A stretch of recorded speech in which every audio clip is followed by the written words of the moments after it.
Hello, everyone. I'm very pleased to be joined today by Representative Brian Fitzpatrick, who is with us to discuss gender-based violence and his work in Congress to address this critical issue.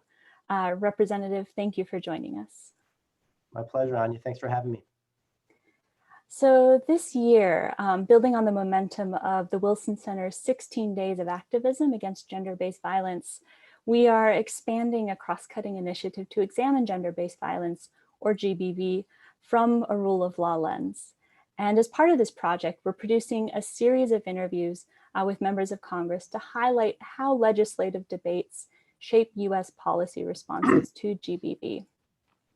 Of course, as you know, Congressman, long before COVID-19 became a household name, there was already another epidemic in the United States, gender-based violence. And the current health crisis has only exacerbated this. We know that there is evidence that stress due to health risks and economic uncertainty often triggers gender-based violence, and survivors trapped in the same space as the perpetrators face a greater risk of abuse. Nationwide coordination on this critical issue has been hampered by Congress's lack of reauthorizing a Violence Against Women Act. The latest reauthorization expired in 2018. And I know that despite efforts in recent years, including your own efforts, Congressman, this has yet to be reauthorized. We suspect that the Biden administration is going to put VAWA high on its list, but it is going to be up to Congress to reconcile some of the differences and ultimately update, expand, and pass a VAWA reauthorization. I also know, Congressman, that you've been a strong advocate for equal rights. You've supported the Paycheck Fairness Act, the Equal Rights Amendment, and as a member of the Foreign Affairs Committee, the Keeping Girls in School Act. And of course, alongside Representative Karen Bass, you introduced the House version of the VAWA reauthorization that passed in 2019.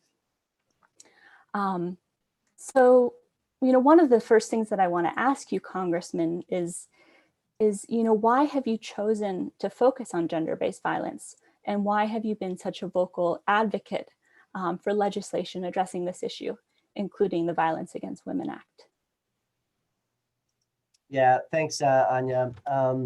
There's a lot of reasons. I mean, VAWA programs have provided educational tools and have helped survivors and their families get the resources they need to begin the healing process. This should not be a partisan issue at all, which is why I put special emphasis on working to build bipartisan support for this legislation. And while there's still considerable work to be done, VAWA has drastically improved our nation's response to safeguarding women, safeguarding children from abuse and from anguish. Congress has historically reauthorized VAWA with broad bipartisan agreement. I will say one of the things that myself and Karen Bass try to do, because we want to make the legislation, we want to update it, we want to broaden and expand it so that it truly provides the support and the protection that women and children need, and that it's relevant and updated for the times. Could a simple reauthorization pass? Yes. But would that truly suit the needs of the people that need help? We always need to modernize and expand and update programs based on best practices, based on what we learn, what works, what doesn't work, from the organizations like A Woman's Place in my district, and organizations like that. They provide feedback on what they need. It's our job to be responsive as legislators to make sure we make those changes. So it passed overwhelmingly in the House last Congress. I suspect it will again this time. We just need to do a better job working with our Senate counterparts to make sure that if there's concerns or if there's issues that are preventing its passage, that we're able to work through those issues. I know in your reauthorization bill from 2019, you emphasized the need to address cyberstalking, right, and online forms of violence. And I know you recently had a bill on this issue passed, but I think this is a great example, going back to what you said, of how we need to update and modernize some of the existing legislation. So I'd be curious to hear more about your work on cyberstalking, as well as, other specific issues you think should be included in a modernized VAWA.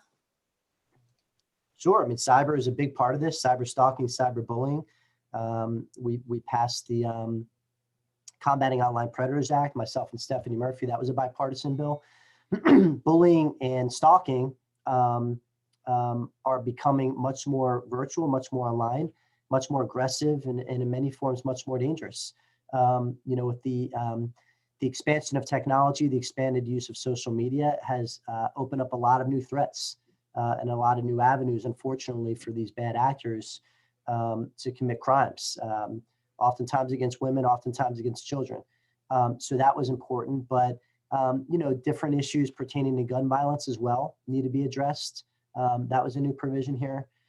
There's a whole host of areas that we improved, and it was based on feedback. By the way, this is not legislators just concocting these ideas on their own. This is based on feedback we're hearing from the people that eat, sleep, and breathe these issues every day of the week, the people that work in the shelters, the people that work in the nonprofits, and the support groups as to what they need as far as additional funding, additional protections for the people that they serve.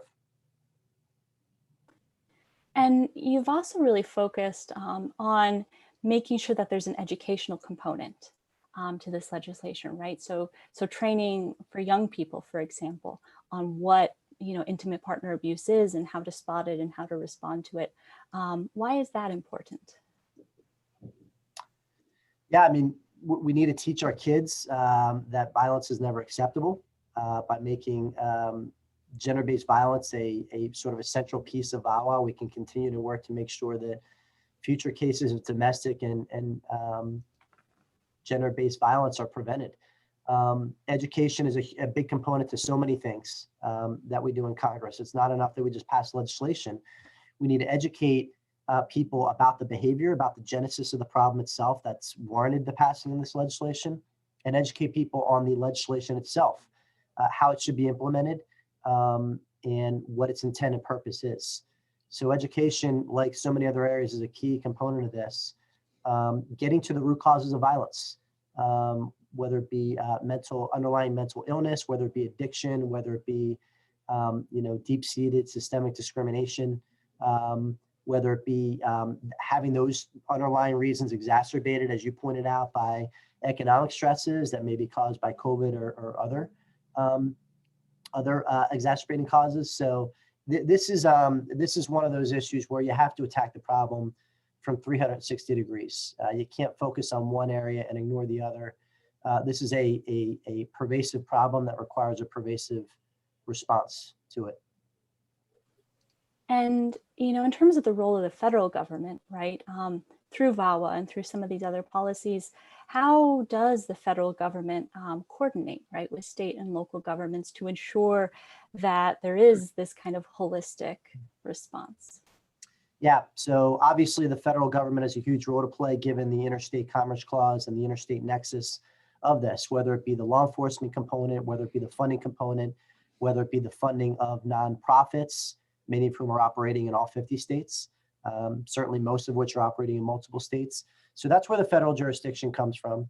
And we can also use this as a tool to encourage and strongly incentivize states to implement similar mechanisms in their own states. And what we can do is tie federal funding to the meeting of those requirements on the state level. So we want to make sure that, this is obviously we're dealing with this. We're trying to deal with this on the federal level, but it's on state and local governments to do their part as well. Oftentimes they're the ones closest to the problem in their own communities. And as you know, some areas are worse than others. The problem exists in some cases more than others. You pointed out some of those precursor genesis issues. We just have to make sure that we're working in partnership, as is important with every piece of legislation. It's not exclusively a federal problem, and therefore the solution can't be exclusively federal. We have a role to play, just like every other component of government, just like the community does, and individual citizens do. If they see abuse, and we've seen news reports, right, of members of the community able to come to aid, whether it be spousal abuse or child abuse, they were able to see signs and indications that they were able to report to law enforcement and save a child or save a spouse or any individual from an abusive relationship. That's really important that everybody know that they have a role to play in this. Thank you. I wonder if we could go back to the issue of bipartisanship, because as you mentioned, the previous versions of VAWA have passed, in an overwhelmingly bipartisan way. And, the bill that you co-sponsored in the House obviously passed in a bipartisan form, but not to the extent that we've seen in previous years. So I wonder if we could just dig into that a little bit more. I know, the issue of the gun control measures was one provision that really caused a lot of debate within Congress. But what do you think are the prospects for actually overcoming some of these hurdles and passing a bipartisan VAWA in Congress? Yeah, I think one thing that can be done is to make the amendment process easier, to at least get an amendment vote on the floor of the House. There's a lot of people that want to offer amendments, and if that amendment were adopted, would in fact support the legislation. But under some very archaic rules that govern the chambers, particularly the House, those amendments never see the light of day. They never make it to the floor, and therefore it affects the number of people that either want to co-sponsor the bill or support the bill on the floor of the House. So I always think, Anya, that with everything, bring everybody to the table. You don't necessarily have to adopt everything that they're asking for in the legislation, but at least hear them out. And, it may turn out that something can be worked out, that provision can be included, or the troublesome provision excluded, depending on what it is, or modified or reformed in some matter, and that you're able to garner more support. I think that's the most important thing. Just like everything in our lives, communication is important, listening more than lecturing, and bringing as many different paradigms to the table to try to accomplish a common mission. I think that's really important. I think where you see the problems is when only one caucus or one element of one caucus drafts legislation in its entirety without any input from the minority party. And it kind of sets it on a trajectory for partisan support or opposition. And that's what we're trying to get past. I'm the vice chair of a caucus in Congress called the Bipartisan Problem Solvers Caucus. We're equally divided amongst Democrats and Republicans. We have 25 Democrats, 25 Republicans. We have a 1-to-1 ratio. If you want to join, you have to find someone from the opposite party to join with you. Every bill we advance out of our caucus is bipartisan in nature. We sit together with the State of the Union address.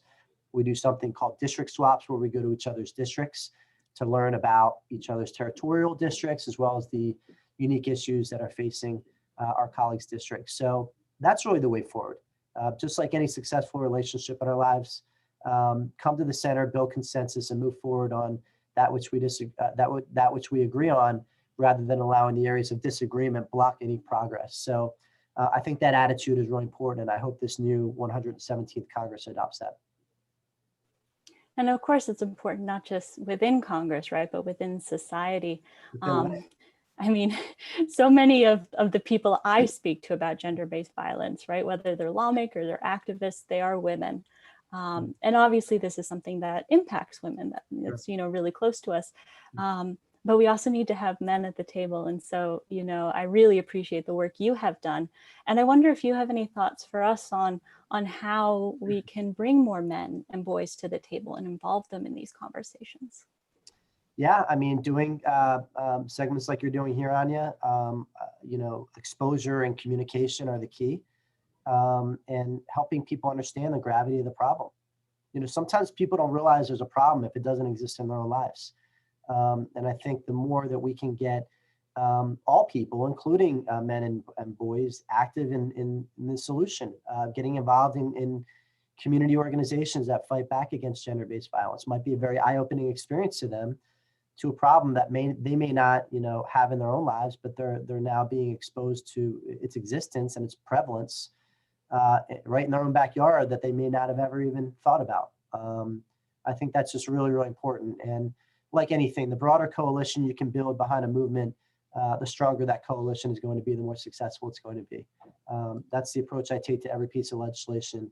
This is certainly no exception. Great. Well, thank you so much, Congressman Fitzpatrick, for joining us. This has been a really interesting conversation. And we very much appreciate the work that you're doing within Congress to make sure that gender-based violence and violence against women, remains a priority for Congress and is treated and addressed, with the gravity that it merits. Thank you, Anya. Thanks for your time.